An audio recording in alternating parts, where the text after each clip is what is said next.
Donnie and Dolly. The team is supported by ableauctions.ca. Closing your business? We can help.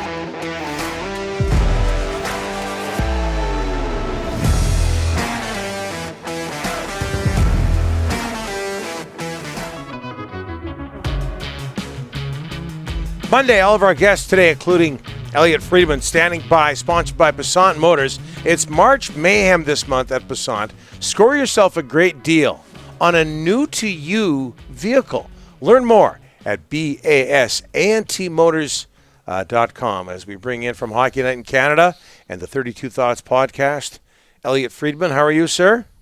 I'm good. How are you guys doing? Very well. Very well. Very well. What kind of a job did Hamilton do hosting the Heritage Classic?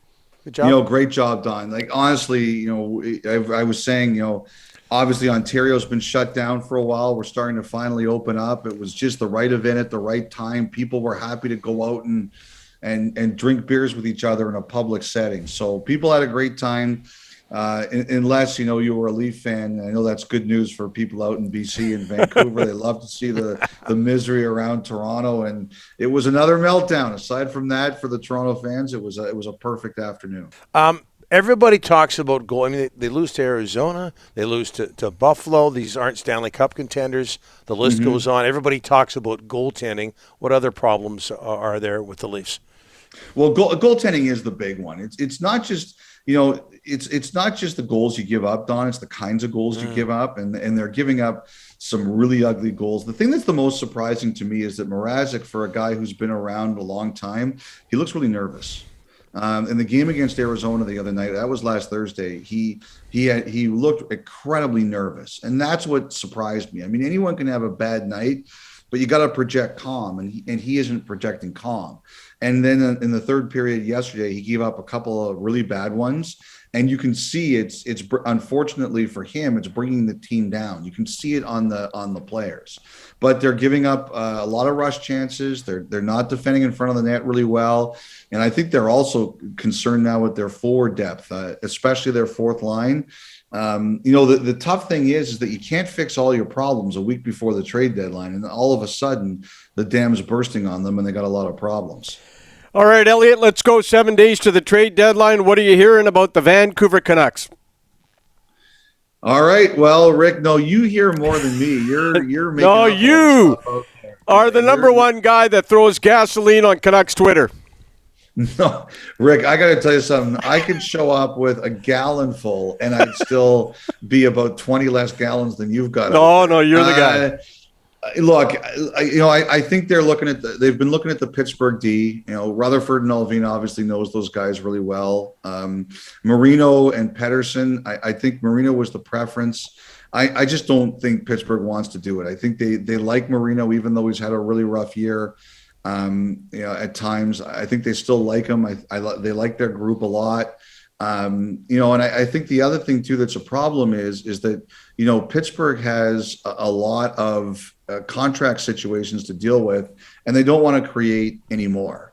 And I think, and I'm not even convinced yet that Miller was part of these talks, but if it was Miller or if it was Besser, you have to sort out the contract problem yourself. And, one of the reasons Vancouver is doing what they're doing is that they want to open up some cap space, and which is perfectly fine and normal. But if you're going to trade, other teams are saying, look, like, we know you've got this problem. We don't want the same kind of issue. And I think with a guy like Besser, I think Pittsburgh would have interest in Besser, but I don't think they would have interest in Besser unless they knew what his next contract was. And, I think the thing is too, with, like, let's just for argument's sake use Miller's name here, even though I'm not convinced he's involved in this, is that, they're battling right now with Malkin and Letang and Rust. I don't necessarily think that they would want to, if Miller's looking for a huge long-term deal, and he should be.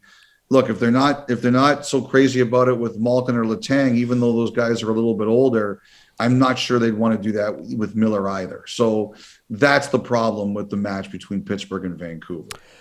Elliotte, any update on Yaroslav Halak? You think he waves or he doesn't waive? Boy, Rick, you want me to give an absolute answer a week before the trade deadline? Like, why don't you just set me up for failure right here? Look, like I'm always careful at this time of year. Things change quick. I don't like to deal in absolutes.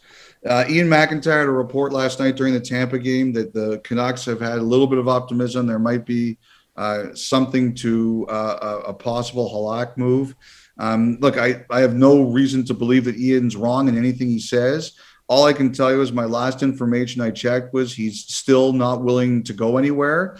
You never know what could happen in 7 days. But as we sit here on Monday, March the 14th, before noon Pacific time, I'm under the impression that Halak is still saying no, he prefers not to go. I think that he would like to play more. I think there's some frustration over the whole situation on everyone's side.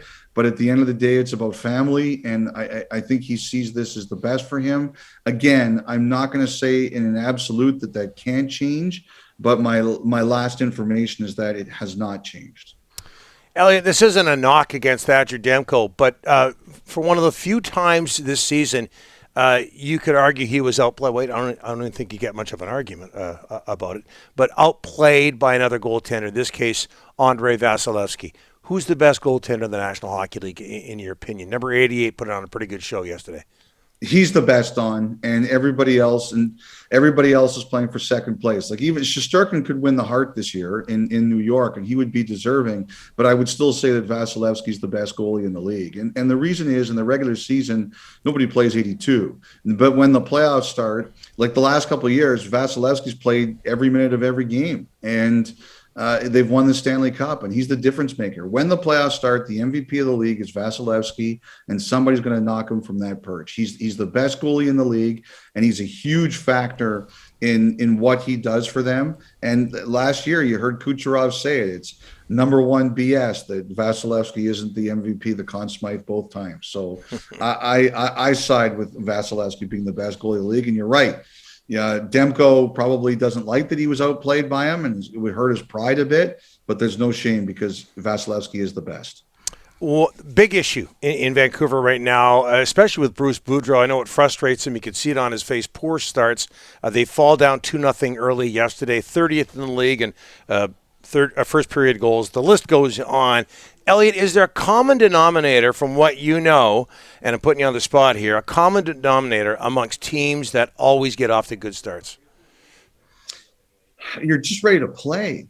And Don, I don't know how you could blame anybody else but yourself. Mm-hmm. When the show starts, the first thing you say, you want it to be attention grabbing or good or well thought out. When I come on and I butcher my first segment, I'm like, that's no one else's fault but yourself, you idiot. So, I think that's purely a player thing. And the one thing that Scotty Bowman always did well, and his players always would say this to me, was they knew if they didn't play good the first 10 minutes and Bowman needed to shorten the bench, it was those guys who started poorly. And they always would play great early. So maybe that's what Boudreau has to do, but you can't do anything but look in the mirror. And quickly, Elliotte, Martin St. Louis, Habs come back to beat Philadelphia yesterday. Can you see him sticking around as Habs head coach? Yes, it's his job if he wants it. Yeah, that's simple. Beautiful. You started out well, you ended well, the middle was really good as well. You put up with us, all of that. Elliotte, thank you so much. We'll talk to you in a couple of weeks. I played a good 60-minute game tonight, guys. Bingo. As always. Thanks, Elliotte. Take care, guys. Appreciate it. Elliotte Friedman from Hockey Night in Canada, 32 Thoughts podcast. Yep, just exactly the Canucks info on the trade. Donnie's just, they're trying. They're trying to make moves, and it's awfully tough today in a salary cap era to make these moves. I watched Carolina-Pittsburgh yesterday with the sound down. I like doing that. Why? I absorb a game that way. There was people in our house, and is it that unusual to watch a game with the sound down? Try it. Use your analytical skills as you're watching. Are we going back to silent movies? No. Anyway, the bottom line is. Let me guess, you get it in a more pure form. Thank you. Oh my God! You wouldn't understand. Carolina-Pittsburgh. Oh, the game was so fast. Those two teams. We whenever fast. You see those two teams against the Canucks, you realize the Canucks have a speed issue. But the thought that came to mind is Brock Besser who isn't the fastest player in the National Hockey League, would he be a fit in Pittsburgh? That's a good question. You love his goal scoring ability, absolutely, Donnie. But you make a good point there. I should point out we would prefer if people didn't watch this show with the sound down. Yeah. It's a little bit different. Yeah. Okay. Don't do that. Or maybe you want to try it. We'll update the poll question next, among other things. Donnie and Dolly, the team on check. Donnie and Dolly, the team is supported by ableauctions.ca. Closing your business? We can help.